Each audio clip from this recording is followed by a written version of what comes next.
देखो स्टूडेंट्स, आज हम क्या कर रहे हैं। आज हम एनसीईआरटी एग्जाम्पलर से, ठीक है, एपी वाला चैप्टर कर रहे हैं, अरिथमेटिक प्रोग्रेशन, ये वाला, ठीक है। तो थोड़ा सा पहले मैं बेसिक बता देता हूँ। वैसे तो सबको पता ही है बेसिक, अगर एग्जाम्पलर कर रहे हो तो आप, ठीक है। बाकी जिसको नहीं पता, थोड़ा सा मैं बेसिक बता देता हूँ आपको, ठीक है। देखो सबसे पहले एपी क्या होती है, अरिथमेटिक प्रोग्रेशन क्या होता है। जब, थोड़ी जल्दी जल्दी बताऊँगा।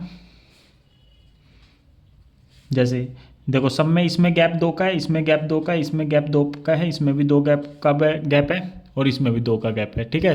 तो एपी क्या होता है, इसमें गैप सब में क्या होता है, दो कॉन्जिक्यूटिव टर्म में क्या होता है सेम, तो उसे हम एपी बोलते हैं। इसमें ए एन का फॉर्मूला क्या होता है, A plus N minus one into में डी, ये फॉर्मूला होता है। ए एन क्या होता है आपका, एनथ टर्म होता है। एन क्या होते हैं, नंबर ऑफ टर्म्स, क्या होता है, नंबर ऑफ टर्म्स, ठीक है। डी क्या होता है आपका, कॉमन डिफरेंस, ठीक है। डी होता है आपका क्या, कॉमन डिफरेंस, कॉमन डिफरेंस, ठीक है। ए होता है आपका फर्स्ट टर्म, क्या होता है, ए फर्स्ट टर्म। अब इसमें एक चीज़ ध्यान रखना है, जैसे कभी भी आपको फिफ्थ टर्म बोल दें तो ए फाइव को, एन की जगह फाइव रखो आप, ए फाइव को क्या लिख सकते हो, ए प्लस फाइव में से वन माइनस कर दो। ए फाइव का मतलब ए प्लस फाइव माइनस वन कितना आ जाएगा, फोर डी। तो ए फाइव को आप क्या लिख सकते हो, ए प्लस कितना डी, फोर डी आ जाएगा, ठीक है। जैसे जैसे अगर आप ए सेवन लिखना चाहते हो, क्या लिखना चाहते हो, ए सेवन को क्या लिख सकते हो, ए प्लस कितना डी, एन की जगह पर सेवन रखो, सेवन में से बन गया 60। तो ध्यान रखना ये चीज़, ये हम यूज़ करेंगे। एक और एग्जांपल देख लो, जैसे अगर आप ए एट लिखना चाहते हो, ए प्लस एट में से बन गया कितना डी, 7D, ठीक है। ये मैं थोड़ी जल्दी जल्दी इसलिए बता रहा हूँ क्योंकि अगर आप एनसीईआरटी एग्जाम्पलर करो, इसका मतलब आपको एनसीईआरटी आती है, ठीक है। तो ये ए एन का फॉर्मूला हो गया। एक होता है एस एन का फॉर्मूला, क्या होता है, एस एन का, ठीक है, सम ऑफ एन टर्म। इसका फॉर्मूला होता है n upon two, two a plus N minus one into में डी। ये किसका फॉर्मूला होता है, एस एन का फॉर्मूला होता है, ठीक है। एक ये फॉर्मूला होता है और एक एस एन का फॉर्मूला ये होता है। कैसे आया क्या है, आप पेपर के टाइम पे इतना हम डिटेल में नहीं कर रहे। तो एक एस एन का फॉर्मूला ये होता है n upon to a plus A N. क्या फॉर्मूला होता है एस एन का फॉर्मूला, ए प्लस में क्या होता है, ए एन, ठीक है। तो इन फॉर्मूला पे अब हम क्या कर रहे हैं, क्वेश्चन कर रहे हैं, ठीक है। तो जल्दी जल्दी देखना थोड़ा सा, ठीक है, क्योंकि इस एग्जाम्पलर में इजी क्वेश्चन भी है और आपके डिफिकल्ट क्वेश्चन भी है, ठीक है। थोड़ा फटाफट करेंगे हम। तो ये फॉर्मूले आपको क्या रखने हैं, ध्यान रखने हैं। तो अब जल्दी से करते हैं आगे, ठीक है। और कोई कॉन्सेप्ट आएगा मैं इसी पेज पे बता दूंगा सारे। चलो देखो, ठीक है, क्वेश्चन नंबर वन से देखो एक बार, ठीक है। कौन सा, क्वेश्चन नंबर वन, ठीक है। ध्यान से देखना, एग्जाम्पल वन। देखो एग्जाम्पल वन, जल्दी जल्दी देखना, जो आसान होगा जल्दी जल्दी करें। देखो टेंथ टर्म निकालना है इस एपी का, मतलब ए टेन निकालना है। ए टेन का मतलब कितना, ए प्लस नाइन डी। बाकी जो इजी होंगे मैं छुड़वा भी दूंगा। ए की वैल्यू क्या है, पाँच, और डी कैसे आता है, सेकंड टर्म में से फर्स्ट टर्म क्या कर दो, माइनस। सेकंड टर्म है एट, एट माइनस फाइव कितना आ गया, थ्री। तो ये आ गया कितना, नाइन इंटू में थ्री, 27 प्लस फाइव 32। अच्छा, एग्जाम्पलर करने से पहले बेटे एनसीईआरटी आपकी कंप्लीट होनी चाहिए। अगर एनसीईआरटी नहीं आती तो ये वीडियो देखने का कोई फ़ायदा नहीं है। एक एपीए दे रखी है, एन निकालना है आपको, ठीक है। एग्जाम्पल नंबर टू, एन निकालना है। ए एन का फॉर्मूला लिखो, A plus N minus one into में डी। ए एन कितना है, 7.2, ए है कितना, -7.2, एन माइनस वन, डी की वैल्यू कितनी है, 3.6। बस सोल्व करना है। माइनस का 7.2 इधर आके, प्लस का 7.2, 3.6 ब्रैकेट में n माइनस वन, ठीक है जी। तो 7.2 प्लस 7.2 एक हो जाएगा 14.4, 3.6 नीचे आ जाएगा, इससे कट जाएगा चार पे, माइनस का वन इधर आके प्लस का वन, n की वैल्यू 5 हो जाएगी। तो फर्स्ट का आंसर हो जाएगा आपका ए ऑप्शन, सेकंड का आंसर हो जाएगा आपका डी ऑप्शन, ठीक है, 5, ठीक है। चलो आगे देखो, देखो बेटे क्वेश्चन नंबर फर्स्ट, ठीक है। Question number first, in an AP D A है, ए की वैल्यू निकालने, वही कैलकुलेशन है बेटे, जल्दी जल्दी देख लो एक बार। ए एन का फॉर्मूला होता है A plus N minus one into में डी। जिनके भी एग्जाम है, जो आसान क्वेश्चन लगे, जो आपको पहले से आते हैं वे मत उतारना, और जो इंपॉर्टेंट लगे वे क्वेश्चन उतार लेना। डी कितना है, -4, एन 7, ए एन है 4, ए एन की जगह 4, ए आपको फाइंड करना है क्वेश्चन में, ठीक है। एन की वैल्यू क्या है, 7, 7 में से बन गया 6, डी की वैल्यू कितनी है आपकी, -4। तो 4a 6 4 जा 24 प्लस माइनस माइनस माइनस का 24 इधर आके प्लस का 20 ए आ गया 28। ठीक है, ये सेकंड टर्म ईजी है, ए भी पता है, डी भी पता है और एन भी पता है, ए एन निकालना है, तो ये वाला फॉर्मूला लगा देना सेकंड में। ठीक है, आगे लिस्ट ऑफ नंबर ये दे रखे इस, ये ए पी है या नहीं है ये बताना आपको। देखो इसमें से इसे माइनस करो, 6 में से, इसमें बस ये बताना ये ए पी है या नहीं है। तो क्या करो, पहले डी निकाल लो इस फॉर्मूले से, A2 माइनस A1 के। तो -6 में से माइनस करना माइनस का 10, तो ये आ गया 4, तो डी आ गया 4। अब डी निकालने का ये भी फॉर्मूला होता है, A3 माइनस क्या होता है A2। A3 कितना आपका -2 में से माइनस करना -6, डी आ गया 4। ठीक है, अच्छा ए पी बढ़ रही है घट रही है, ए पी बढ़ रही है, ये माइनस से किसकी तरफ जा रही है, प्लस की तरफ। अच्छा डी ऐसे निकाल लो, A4 माइनस A3, तो भी आंसर सेम आएगा, 2 माइनस -2, 2 + 2 कितना आ गया 4, सबसे 4 आ रहा है ना, मतलब ये ए पी है, तो एक ए पी है सब में ऑप्शन। और डी कितना आ रहा है आपका, प्लस का 4, तो ये आपका बी ऑप्शन हो जाएगा, थर्ड का कौन सा हो जाएगा, बी। इसका बेटा 11th टर्म निकालना है फोर्थ क्वेश्चन में, क्या निकालना है 11th टर्म। A11 को क्या लिख सकते हो, A प्लस कितना डी 10D, ए की वैल्यू -5, बट डी निकालना आपको, बस कैलकुलेशन है। ठीक है, डी का फॉर्मूला देखो क्या होता है, A2 में से A1 क्या कर देते हैं माइनस, A2 है -5/2 माइनस A1 कितना -5, माइनस माइनस प्लस। ठीक है, एलसीएम लेके सोल्व कर लो, एलसीएम लोगे 2 आएगा, -5 + 10 5/2, यहाँ रख दो 5, 2 से कट गया 5 पे, 5 5 जा 25, 25 -5 20 आ गया। A11 कितना आ गया 20 आ गया तक समझ में। ठीक है, फिफ्थ में देखो क्या करना है, फर्स्ट 4 टर्म्स निकालने हैं एपी के। फर्स्ट 4 टर्म का मतलब ए निकालना है, सेकंड टर्म का मतलब A + 1D निकालना है, थर्ड टर्म निकालना है, थर्ड टर्म का मतलब A + 2D, और फोर्थ टर्म A + कितना D 3D।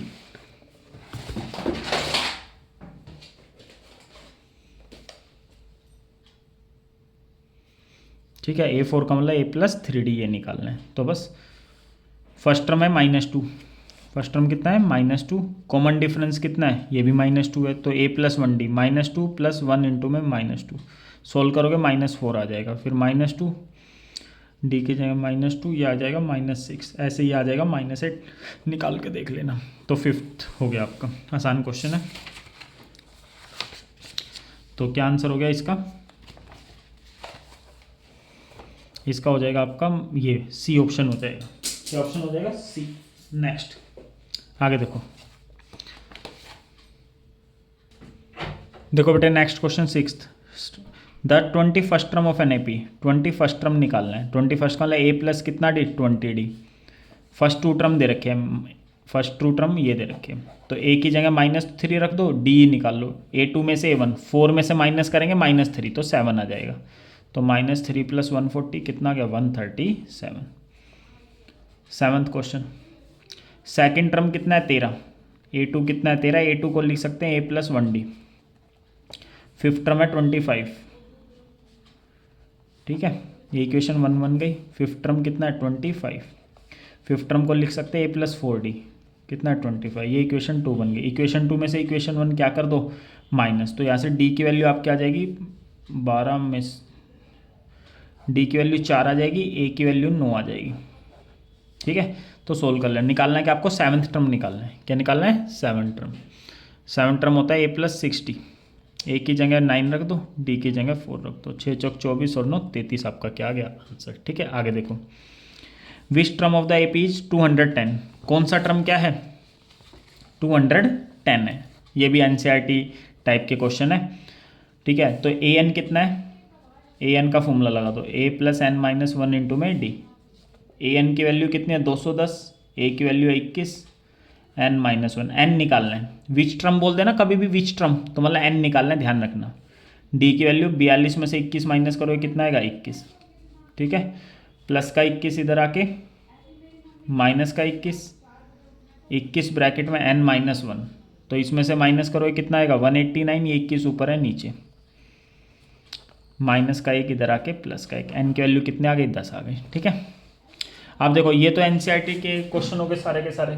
अब हम कर रहे हैं इंपॉर्टेंट क्वेश्चन, देखो ये 9th इंपॉर्टेंट है, अभी तक तो सारे NCERT टाइप के थे, 9th क्वेश्चन इंपॉर्टेंट है। देखो कॉमन डिफरेंस 5 है, डी की वैल्यू 5 और आपको निकालना क्या है, A18 माइनस A13। एक नंबर का आता है, इंपॉर्टेंट क्वेश्चन है। देखो A18 को क्या लिख सकते हो, A+17D माइनस A13 को लिखोगे A+12D। आगे माइनस है तो अंदर के साइन क्या हो जाएंगे, चेंज। ए से ए क्या हो गया, कैंसिल। ए से ए कैंसिल हो गया, 17D में से 12D गया, कितना बचेगा 5D। डी की वैल्यू 5 है, 5 5 जा कितना आ गया 25। तो 9th का सी आ गया। इंपॉर्टेंट क्वेश्चन है 9th, ठीक है। अच्छा डी 10th देखो, इसमें कॉमन डिफरेंस फाइंड करना है। 10th में आपको क्या फाइंड करना है, कॉमन डिफरेंस। और क्या दे रखा है आपको, A18 माइनस A14 कितना है 32 दे रखा है क्वेश्चन में। तो A18 को कैसे लिख सकते हो, A+17D, इंपॉर्टेंट है ये भी। A14 को A+13D 32, A+17D। आगे माइनस, अंदर के साइन चेंज। ए से ए कैंसिल, 17 में से 13 गए 4D, 4D आ गया 32, डी की वैल्यू आ गई 32/4, डी की वैल्यू 8 आ गई, ठीक है। डी की वैल्यू क्या आ गई 8, तो 10th का ए हो जाएगा, ठीक है। अब आगे देखो 11th क्वेश्चन, देखो क्वेश्चन नंबर 11th, ठीक है।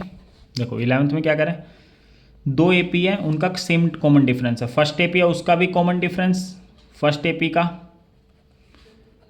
एपी का हमने कॉमन डिफरेंस डी मान लिया। तो सेकंड एपी का भी कॉमन डिफरेंस क्या दे रखा है, डी दे रखा है। क्वेश्चन में लिख रखा है पहली एपी का फर्स्ट टर्म क्या है, first term of one of these AP. पहली एपी का फर्स्ट टर्म है -1, सेकेंड एपी का फर्स्ट टर्म कितना है -8। डिफरेंस निकालना है इनके फोर्थ टर्म का, मतलब पहली एपी है उसका ए फोर्थ टर्म और दूसरी एपी है उसका फोर्थ टर्म, इनका डिफरेंस निकालना है। तो A4 का मतलब होता है A+3D, A4 का मतलब होता है A+3D। लेकिन एक बात बताओ, फर्स्ट टर्म तो दोनों का अलग अलग है ना, तो इसके फर्स्ट टर्म को A1 मान लिया, इसके फर्स्ट टर्म को क्या मान लिया, नहीं तो इसके फर्स्ट टर्म को A मान लो, इसके फर्स्ट टर्म को बड़ा A मान लो। बस इन दोनों के बीच का आपको क्या निकालना है, डिफरेंस निकालना है। क्या निकालना है, इन दोनों का क्या निकालना है, डिफरेंस निकाल लो। ए की वैल्यू कितनी है -1 + 3D, माइनस है तो अंदर के साइन चेंज हो जाएंगे, क्या हो जाएंगे, चेंज। चलो नेक्स्ट स्टेप में कर देंगे। इसका फर्स्ट टर्म कितना है, सेकंड वाले का -8, -1 + 3D, आगे माइनस, अंदर के साइन चेंज, माइनस का प्लस, प्लस का माइनस, इससे कैंसिल। तो ये 7 आ गया, क्या गया 7। तो 11th का कौन सा हो जाएगा, सी। तो कितना डिफरेंस है, 7 है। तो देखो अभी तक जितने 3 क्वेश्चन करे ना, ये इंपॉर्टेंट थे सारे के सारे। 11th भी सही था क्वेश्चन, इंपॉर्टेंट है, ठीक है। 12th क्वेश्चन देखो, 12th में क्या करें, 7 टाइम्स था 7th टर्म, 7 टाइम्स करना कौन से टर्म्स का, 7th टर्म का। ये इक्वल है, इज इक्वल का मतलब ये इक्वल का साइन होता है। 11 टाइम्स है किसका, 11th टर्म का। सोल्व कर लो। A7 को क्या लिख सकते हो, A+60, A11 को लिख सकते हैं A+ कितना D, 10D, ठीक है। सोल्व कर लो बस। अब इसको 7 से मल्टीप्लाई करें, 7A + 42D, 11 से करेंगे 11A + 110D, ठीक है। अब बस ए वाले एक जगह, बिना ए वाले एक जगह, प्लस का 7 है इधर आके, माइनस का 7 हो जाएगा आपका, ठीक है।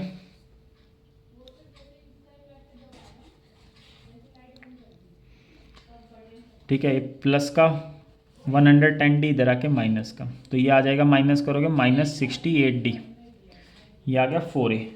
तो A की वैल्यू आ गई -68D/4।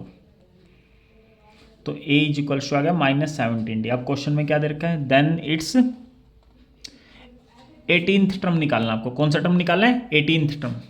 क्या निकालना है, 18th टर्म आपको क्या करना है, फाइंड करना है। तो 18 टर्म कैसे आएगा, A18 निकालना है। A18 को क्या लिख सकते हो, A+17D। A की वैल्यू कितनी है, -17D + 17D, कट के 0 आएगा। तो 18th टर्म क्या आएगा इसका, 0। इंपॉर्टेंट है, इस टाइप के जो NCERT से अलग क्वेश्चन दिखे ना, सारे इंपॉर्टेंट है, ठीक है। 13th क्वेश्चन, कौन सा क्वेश्चन, 13th। देखो 13th में क्या कह रहा है आपका, देखो फोर्थ टर्म निकालना है एंड से। फोर्थ टर्म कहाँ से निकालना है, एंड से। अच्छा, ये जो एक एक नंबर में दे रहे हैं ना, जरूरी नहीं है एक नंबर में ही आई, ठीक है, ज़्यादा मार्क्स में भी आ सकते हैं। तो यहाँ पर आपको फोर्थ टर्म निकालना है कहाँ से, एंड से। Fourth term from and, and से फोर्थ टर्म निकालना आपको, ठीक है। देखो एंड से फोर्थ टर्म निकालने दो तरीके होते हैं, ठीक है।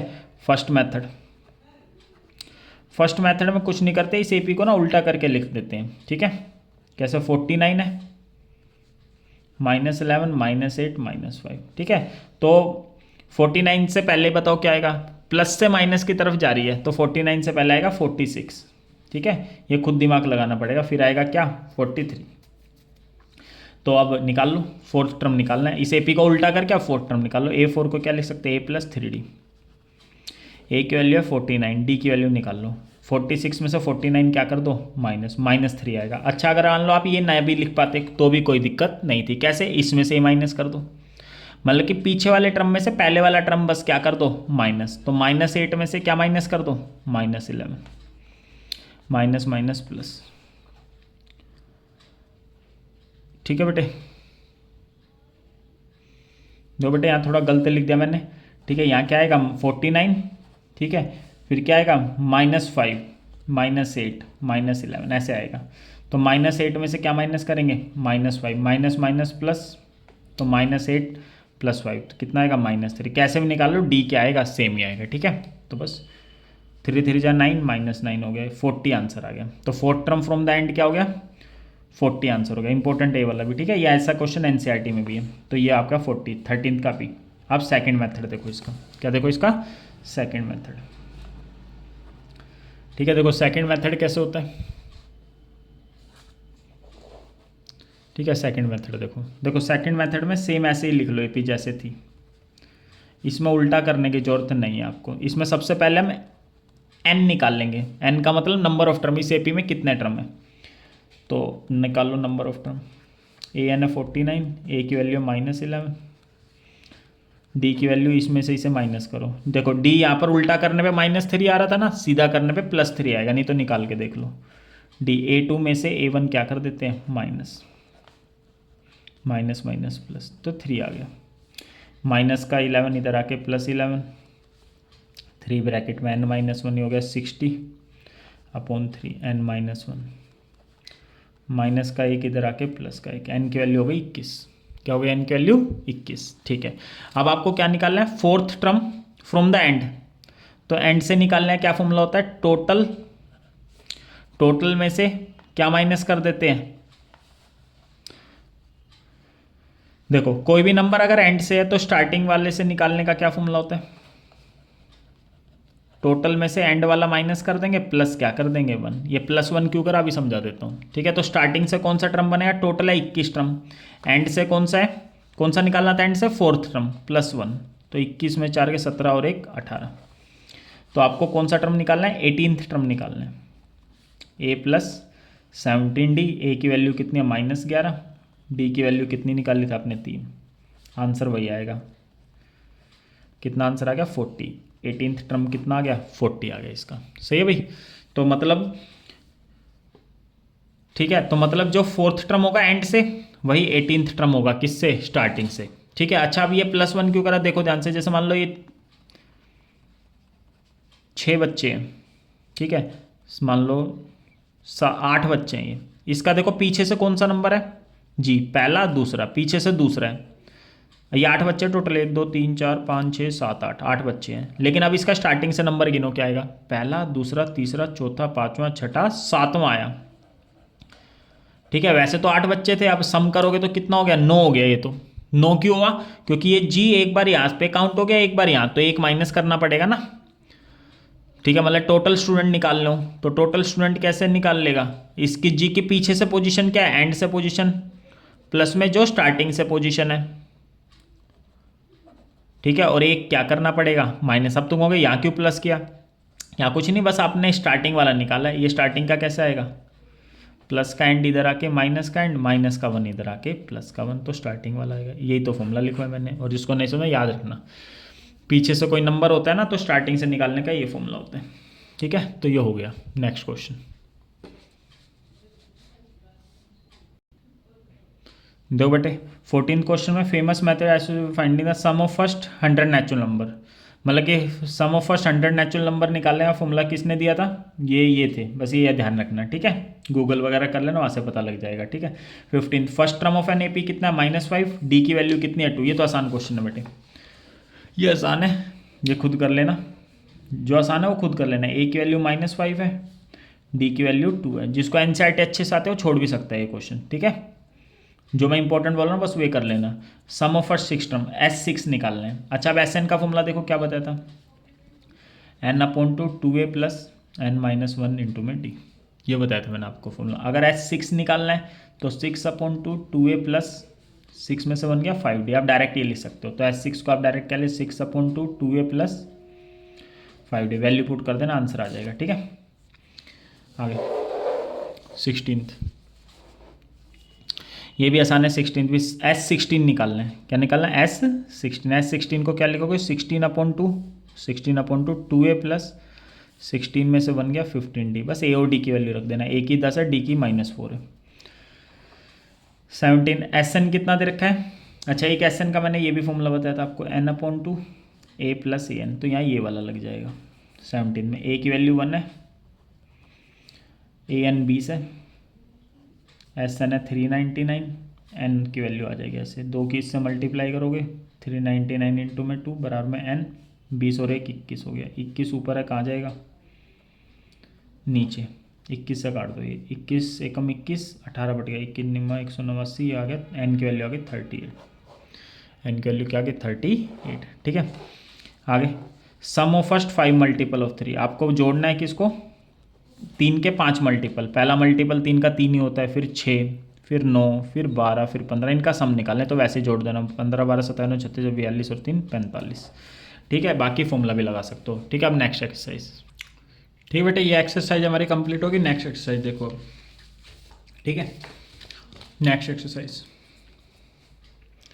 देखो, एक AP दे रखी है, कॉमन डिफरेंस D 5 है, जस्टिफाई करना है, बस ये ट्रू और फॉल्स बताना है। D कह रहा है 5 है, तो D का फॉर्मूला होता है A2 - A1, 5 में से 10 माइनस करेंगे, D भाई -5 आ रहा है, तो ये गलत है, ये क्या है, फॉल्स, ठीक है। देखो, दिव्या डिपॉजिट कर रही है 1000 रुपये, कंपाउंड 1000 रुपये एट कंपाउंड इंटरेस्ट, क्या बेटे, कंपाउंड इंटरेस्ट। देखो, जब भी कंपाउंड इंटरेस्ट वाला आ जाए ना, कंपाउंड इंटरेस्ट वाला कभी भी AP बनाता नहीं है। सिंपल इंटरेस्ट होता ना तो AP बनाता ही, क्यों, देखो ध्यान से। दिव्या ने डिपॉजिट कराए 1000 रुपये पहले साल एट द रेट ऑफ 10% पर है, amount at the end of first year, एक साल के बाद कितना अमाउंट हो जाएगा, अमाउंट हो जाएगा आपका 1000 रुपये, तो प्रिंसिपल, इसका 10% ब्याज लगाओ, 10% क्या लगाओ, इसका ब्याज, तो 1000 का 10% निकाल लो, इंटू में 10/100, तो ये हो गया 100 रुपये ब्याज, तो कितना अमाउंट आ गया 1100, तो एक साल बाद हो जाएगा कितने रुपए, 1100, बस एक साल का और निकाल लो। अब ये स्टार्टिंग में था, ये एंड ऑफ फर्स्ट ईयर, अब एंड ऑफ सेकंड ईयर निकाल लो, सेकंड ईयर में इसके पता है कितने पैसे हो जाएंगे, ठीक है। अब सेकंड ईयर में पैसे हो जाएंगे आपके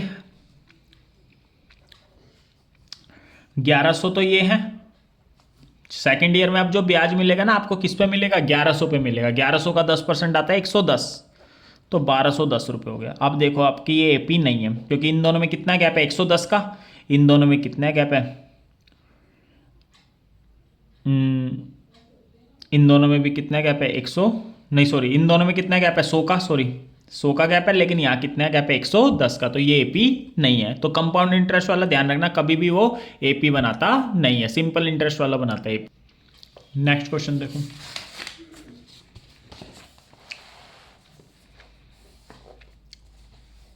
देखो क्वेश्चन नंबर थर्ड, देखो nth टर्म क्या दे रखा है, n की स्क्वायर प्लस 1, तो पूछ रहा है nth term of N AP can not be a, कह रहा है nth टर्म कभी भी ये नहीं हो सकता, मतलब ध्यान रखना कभी भी स्क्वायर आ जाए ना, स्क्वायर वाला, अगर an क्या दे रखा है, n की स्क्वायर दे रखा है, 2n स्क्वायर 5n स्क्वायर, ठीक है, वे कभी भी AP बनाता नहीं है। कैसे, मैं देखो कर देता हूँ, फर्स्ट टर्म निकालो, n की जगह 1 रखो, NCERT में इस टाइप का क्वेश्चन, 1 + 1 2 आ गया, फर्स्ट टर्म कितना आ गया 2, सेकेंड टर्म निकालो, 2 की स्क्वायर प्लस 1, 4 और 1 5 आ गया, थर्ड टर्म निकालो, 3 की स्क्वायर 9 + 1, कितना आ गया 10। बताओ ये AP बना रहा है क्या? नहीं बना रहा है। इसमें 3 का गैप है, इसमें कितना गैप है? 5 का। तो ये AP नहीं है। ठीक है, ध्यान रखना। आगे 5.2, कौन से? 5.2। देखो 5.2 में ये सारे क्वेश्चन क्या है? विच ऑफ द फॉलोइंग, इसमें ये बताना कौन AP और कौन नहीं है। देखो इसमें भी जीरो गैप, इसमें भी जीरो गैप, इसमें ये AP है, ये AP है क्योंकि D सब में सेम है। देखो ये AP नहीं है, ठीक है। ये पहले 2 बढ़ गई, फिर 2 घट गई, फिर 2 बढ़ गई, ये AP नहीं है क्योंकि पहले D निकालोगे तो प्लस का 2 आएगा, फिर D निकालोगे तो -2, 2 में से 0 गया 2, 0 में 2 गया -2, ये AP नहीं है। यहाँ पहले 0 का गैप, फिर 1 का गैप, फिर 0 का गैप, फिर 1 का गैप, तो ये भी AP नहीं है। इसमें 11 का गैप, इसमें भी 11, ये AP है। फिफ्थ टर्म देखो, इसमें कितना गैप है? पहले D निकालो, A2 में से A1 माइनस करो, 1/3 माइनस 1/2, सोल्व करोगे तो ये आएगा -1/6। फिर D निकालो, A3 माइनस A2, 1/4 माइनस 1/3, तो ये आ जाएगा -1/12। तो ये भी AP नहीं है। ठीक है, आगे सिक्स्थ भी AP नहीं है। ये 2 है, ये 2 की स्क्वायर 4, 2 की क्यूब 8, 2 की पावर 4 16, पहले 2 का गैप, फिर 4 का गैप, फिर 8 का गैप। और ये बात ध्यान रखना, जैसे जैसे AP बढ़ती जाती है तो D पॉजिटिव आएगा और घटती जाएगी तो D नेगेटिव। आगे बताएंगे। ठीक है, 7 देखो, 7 इंपॉर्टेंट है। √3, √12 की वैल्यू देखो क्या होती है। यहाँ से एक 2 बाहर आ गया तो ये 2√3 हो गया। ऐसे ही √27 की वैल्यू निकाल लो। ठीक है, क्या होता है? यहाँ से 3 बाहर आ गया, अंदर रूट में रह गया 3√3। ऐसे ये निकालोगे 48, 2 से 16 पे, तो ये आ जाएगा 2 से 24 पे निकाल लेना, ये आ जाएगा 4√3। क्या आ जाएगा? 4√3। तो अब देखो इसमें कितना गैप है, इसमें से ही माइनस करोगे, 2√3 में से √3 माइनस करोगे, 2 में से 1 गया 1 √3। अब थर्ड टर्म में से सेकंड टर्म माइनस करो, 3√3 में से 2√3 माइनस करोगे तो 3 में 2 गया 1√3। फिर D, फोर्थ टर्म में से थर्ड टर्म माइनस करोगे, फिर D आएगा 1√3। सेम आ रहा है ना सब में, तो मतलब ये AP है, 7th पार्ट AP है। ठीक है, आगे नेक्स्ट सेकंड में देखो, जस्टिफाई करना whether it is true to say that, ये आपको बताना कि AP बना रही है या नहीं बना रही। ठीक है, तो देखते हैं। सबसे पहले D निकालो, A2 माइनस A1 करके, वही कह रहा है A2 माइनस A1 है ना, वो निकालो पहले। -3/2 में से माइनस करना -1, तो ये सोल्व करोगे -3/2 माइनस माइनस प्लस, एलसीएम लेके सोल्व करोगे -1/2। अब D निकालो आप A3 माइनस A2 करके, वही कह रहे हैं A3 माइनस, कि आपसे ये चेक कर रहा है कि A2 माइनस A1 और A3 माइनस A2 ये बराबर है या नहीं है। A3 माइनस A2 करो, A3 -2 -3/2 -2 माइनस माइनस प्लस -4 + 3/2 -1/2। देखो सेम आ रहा है ना, मतलब ये AP है। क्या है? ये AP है। थर्ड, फॉर द AP ये दे रखा है, कह रहा है हम डायरेक्टली A30 माइनस A20 निकाल सकते हैं, बिना A30 और A20 निकाल लें। हाँ निकाल सकते हैं, क्योंकि A30 का मतलब होता है A + 29D। इसमें कह रहा है पहले A30 अलग से निकालो, हमें निकालने की जरूरत नहीं है। फिर कह रहा है A20 अलग से निकालो, निकालने की जरूरत नहीं है। क्यों? देखो बस इसमें फर्स्ट टर्म का कोई रोल ही नहीं है। जब भी वैसे बीच में माइनस आ जाए ना, ये फर्स्ट टर्म का रोल ही नहीं होता है, A से A कट जाते हैं। 29D में से 19D गया तो 10D, D की वैल्यू रख दो, D की वैल्यू निकाल लो। -7 में से -3 क्या कर दो माइनस, तो -7 + 3 -4 आ गया, क्या आ गया? -40।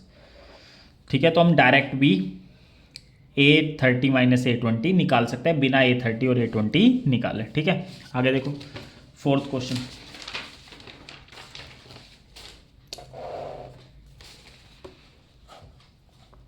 देखो 2 AP है, उनका सेम कॉमन डिफरेंस है। ये तो इस टाइप का हम कर चुके हैं। पहली AP है, उसका कॉमन डिफरेंस D है। दूसरी AP है, उसका कॉमन डिफरेंस भी क्या है? D है। दोनों का कॉमन डिफरेंस D आ गया। First term of 1 AP is 2, इसका फर्स्ट टर्म है 2, इसके फर्स्ट टर्म को मैं A मान रहा हूँ। एंड दैट ऑफ अदर, मतलब कि दूसरी का फर्स्ट टर्म, दैट ऑफ का मतलब यहाँ पर है दूसरी का फर्स्ट टर्म कितना है? 7। दूसरी के फर्स्ट टर्म को मैं बड़ा A मान रहा हूँ, वो है 7। Difference between their 10th term, कह रहा है difference between their 10th term. पहले डिफरेंस निकालो 10th टर्म का, इसका 10th टर्म और इसके 10th टर्म का डिफरेंस, तो इसको लिखेंगे A + 9D। फिर दूसरी एपी का 10th टर्म लिखेंगे ए, बड़ा ए मान रहा हूँ, लेकिन डी दोनों का सेम है, A plus 9D A minus 9D, 9D से 9D क्या हो गया, कट गया, तो ये आ गया ए माइनस ए, क्या गया, ए माइनस ए है 2, बड़ा ए है 7, तो कितना डिफरेंस आ गया, -5। कह रहे डिफरेंस जो भी होगा 10th टर्म में वो सेम होगा 21वें टर्म के, जो 21वें टर्म का डिफरेंस होगा वो भी क्या होगा, सेम होगा। देखते हैं क्यों। ए प्लस 20D इसे लिखेंगे बड़ा ए प्लस 20D, आगे माइनस है तो अंदर के साइन क्या हो जाएंगे, चेंज, ठीक है, इससे कट गया, तो देखो यहाँ पर भी ये आ गया, तो डिफरेंस क्या आ रहा है, सेम ही आ रहा है, हाँ सेम आएगा, ठीक है। ऐसा क्यों हुआ, क्योंकि डी सबका क्या है, डी दोनों एपी का सेम है, तो जब भी डी सेम होता है ना दो एपी का, तो जो डिफरेंस इनके टर्म में आएगा ना, जैसे ये एपी है 5 7 9 11, या 2 का डिफरेंस है, ठीक है, डी 2 है, यहाँ पर निकालो अब 101 103 105 107, ठीक है, तो यहाँ भी 2 का डिफरेंस है। तो अब जो डिफरेंस, जैसे मान लो इसके थर्ड टर्म और इसके फर्स्ट टर्म में कितने का अंतर है, 4 का, तो यहाँ पर भी ऐसे होगा, इसके थर्ड टर्म और इसके फर्स्ट टर्म में भी अंतर कितने का होगा, 4 का। जब भी 2 एपी का कॉमन डिफरेंस सेम होता है ना, तो उनके जो टर्म का डिफरेंस होता है वो भी क्या होता है, सेम। जैसे इसके थर्ड टर्म और फर्स्ट टर्म का डिफरेंस हो रहा है, तो इसके भी थर्ड टर्म और फर्स्ट टर्म का डिफरेंस सेम है होगा। तो यहाँ पर भी यही कह रहा था, जैसे यहाँ पर दोनों का कॉमन डिफरेंस सेम था ना, तो इसके भी 10th टर्म, पहली एपी के भी 10th टर्म और दूसरी एपी के 10th टर्म का डिफरेंस -5 है, तो दूसरी एपी का, तो फिर क्या होगा, पहली एपी का 21वां टर्म, दूसरी एपी का 21वां टर्म, उनका डिफरेंस भी क्या होगा, -5। तो ऐसे ही आपसे पूछ ले कि इसके 100वें टर्म और इसके 100वें टर्म का डिफरेंस भी क्या होगा, -5 ही होगा, निकालने की जरूरत नहीं है। हो गया। आगे 5वां, आप पूछ रहे जीरो इस एपी में आता है या नहीं आता, ये तो बेटे आपने कर चुके हैं एनसीईआरटी में ही क्वेश्चन है, बस ये चेक कर लो जीरो आ रहा है नहीं आ रहा, तो an कितना दे रखा है 0, तो बस 0 देख लो आ रहा है नहीं आ रहा, an है 0, a की वैल्यू 31।